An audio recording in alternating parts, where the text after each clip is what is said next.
보훈처장님, 저는 이 정무위에서 한 번도 님을 위한 행진곡에 관한 발언을 한 적이 없습니다. 그리고 1980년 이후에 5.18 기념식에 광주에 간 적이 없습니다.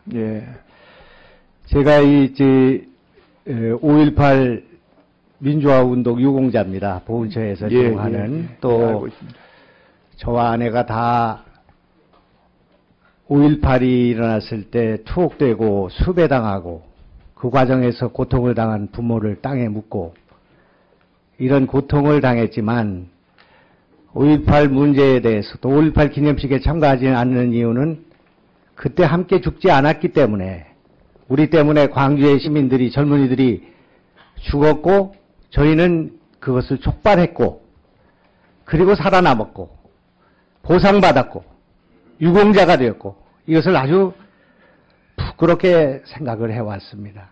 근데 지난 1년 전에 5.18 기념식이 임을 위한 행진곡 때문에 두 곳에서 열렸다는 얘기를 듣고 가슴이 찢어지는 듯 아팠습니다. 1980년 5월달 광주가 고립됐습니다. 그리고 국가 반란으로 몰아갔습니다. 그리고 그 반란의 역도들로 구속되고 또 저희들도 투옥되고 수배당하고 저와 아내와 어머니가 감옥에 끌려가는 그런 일이 벌어졌습니다. 시간이 많이 지났습니다. 광주가 고립되는 상황을, 광주에서 시민이 사육되는 상황을, 그것을 국민들에게 알리는 일이 우리들의 일이었습니다. 젊은 시절에 그것 때문에 고통당하고 학교에서 쫓겨나고 노동자 생활하고 이렇게 지낼 수밖에 없었습니다. 시간이 많이 지나서 이것이 논란이 되고 있습니다만 다시 광주가 고립되고 있다고 저는 생각합니다. 너무 째째하고 옹졸하다고 생각합니다. 김대중 대통령, 노무현 대통령 때 불려지는 노래의 방식과 이명박 대통령, 박근혜 대통령 시절에 불리는 노래의 방식이 왜 달라야 된단 말입니까? 다 민주주의를 위해서 희생된 사람들이고 다 우리 민족이고 광주 시민이고 대한민국 국민이라고 생각합니다. 이것을 논란하면 할수록 광주가 고립된다는 것을 잘 알고 있습니다. 이것을 논란하면 논란할수록 대한민국이 고립된다는 것, 대한민국이 둘로 쪼개진다는 것을 우리가 이해해야 된다고 생각합니다.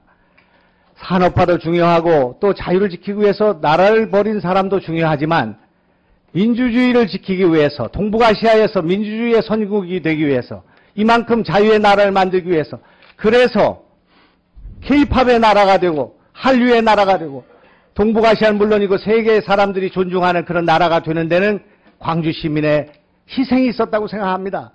왜 이것을 재창하느냐 합창하느냐는 문제로 이렇게 국론이 분양을 되고 국회가 마비되고 이렇게 돼야 된단 말입니까? 너무 째째한 일이라고 생각합니다. 있을 수 없는 일이라고 생각하고 이념 분쟁을 촉발하고 있다고 생각합니다. 보훈처는 물론이고 우리가 도대체 왜 이런 논쟁을 해야 되는가, 이렇게 한가 한가, 그런 생각을 하지 않을 수가 없습니다. 그래서 저는 정말 우리가 좀 자성해야 될 때가 되지 않았는가, 이렇게 저는 생각해서 오늘 이 발언을 하게 됐습니다. 정말 살아남은 자들이 이렇게 해야 되는가, 그리고 광주 시민들한테 이렇게 해야, 저는 고향도 광주가 아니고 아무 연관도 없는 사람이지만 대한민국의 한 사람으로서 너무 심한 지역 차별과 그리고 이념 갈등과 그렇게 해서 국론 분열과 이것을 그동안 초래해왔다고 생각하고, 국가보훈처는 나라를 위해서 이것을 상처를 보듬는 일을 해야 된다고 생각합니다. 그런데 이것이 더 국민을 분열시키고 30년이 지난 이후에 광주 시민들의 상처를 다시 또 아프게 하는 그런 일들이 벌어지고 있다고 생각하기 때문에 임을 위한 행진곡이 문제가 된다면 5.18 기념곡으로 바꿔서라도 이것을 재창하면 될 일이라고 생각합니다. 뭐 이것을 그렇게 심각하게 또 아주 그 엄청난 일처럼, 엄청난 국론 분열이 오는 것처럼 엄청난 종북으로 몰아가는 그런 사례가 될 것처럼 그렇게 생각해서는 안 된다고 저는 생각합니다. 그런 면에서 크게 생각했으면 좋겠다. 그리고 광주의 아픔을 이해했으면 좋겠다. 그리고 그걸 잘 치유하기 위해서 그동안 역사가 진전하고 민주주의가 발전해서 두 번의 정권 교체가 있었고, 그리고 다시 또 정권이 돌아갔지만 이것을 더 박근혜 대통령이 앞장서서 이걸 재창하라고 말하고 그렇게 해서 동서화합을 이뤄내고 광주 시민들로부터 사랑을 받고 이런 정치를 하면 안 되는가? 왜 이렇게 옹졸하게 구는가? 그런 생각을 저는 합니다. 북한에 이것이 무슨 자료를 보면은 거기에 무슨 수록이 되어 있기 때문에 이것을 불러서는 안 된다. 그러면 아리랑이 수록이 되면 아리랑을 불러서는 안 되고 도라지가 수록이 되면 도라지를 불러서는 안 된단 말입니까? 우리가 북한에 수록된 것이라도 우리 민족의 전통과 가치 있는 노래는 우리가 찾아서 불러야 된다고 생각합니다. 지금 제가 영상을 준비해 왔는데 제가 결혼식 때 제 아내와 결혼식장에 들어갈 때 이 노래를 불렀습니다. 나올 때도 행진곡으로 이 노래를 불렀습니다. 참 좋았습니다. 그러나 그 기록은 제가 갖지를 못하고 지금 캄보디아, 프놈펜, 또 홍콩, 세계에서 이 노래가 불려지고 있습니다. 그 영상을 가져왔습니다. 한번 보시기 바랍니다. 자스민 혁명이라는 것이 중동에서 벌어진 민주화 운동이지만은 이 나라에서의 민주화 운동의 그 전통과 놀라운 그것을 동북아시아의 국민들이 존중하고 존경하고 그래서 이 노래를 부르고 이것이 K-팝의 한류의 발전보다도 훨씬 더 의미 있는 일이 될 수도 있다고 생각합니다.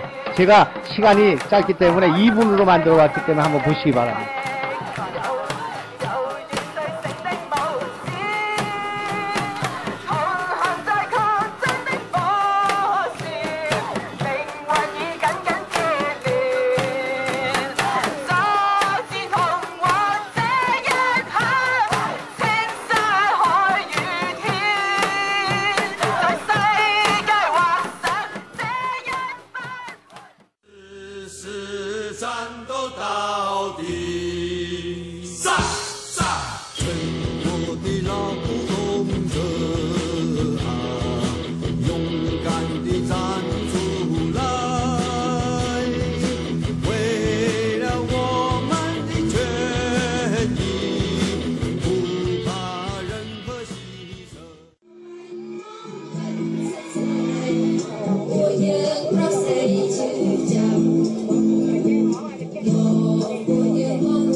저장님께 말씀드리고 또 우리 박근혜 대통령한테 한번 말씀드리고 싶습니다. 정권은 유한하고 역사는 무한하다고 생각합니다. 과거에 우리 선배들, 우리 조상들이 많은 영역의 과정 속에서 희생되고 고통을 당했습니다만 그 다 소중한 역사라고 생각합니다. 그 중에 부마 항쟁, 3.15 부정선거에 분연히 일어났던 마산의거를 포함한 그런 역사, 4.19, 그리고 60항쟁, 그리고 광주항쟁은 우리가 돈으로 살 수 없는 소중한 역사라고 생각합니다. 동북아시아에서 국민의 힘으로 독재 권력을 우리가 극복한 그런 역사이기 때문에 이것도 국가보훈처에서 소중하게 생각해서 기념곡으로 지정할 수 있도록 그렇게 노력해 주시기 바랍니다. 네. 예, 의원님 말씀하신 걸 저 충분히 이해하고 또 5.18 민주화운동 당시에 그 이 희생하신 분들에 대해서 충분히 저희들 추념하고 합니다. 따라서 우리 정부는 5.18 민주화운동 기념식을 정말 그 숭고한 뜻에 맞게 최대한 잘 하려고 준비하고 있습니다. 따라서 그러나 이 노래에만은 제가 다시 한번 당부 말씀드리지만 현재까지는 정부의 관례가 있기 때문에 그 관례를 따라주시면 앞으로 이 공론화해서 좋은 방향을 찾도록 그렇게 노력하겠습니다. 우선 정부의 관례를 따라주시면 감사하겠습니다.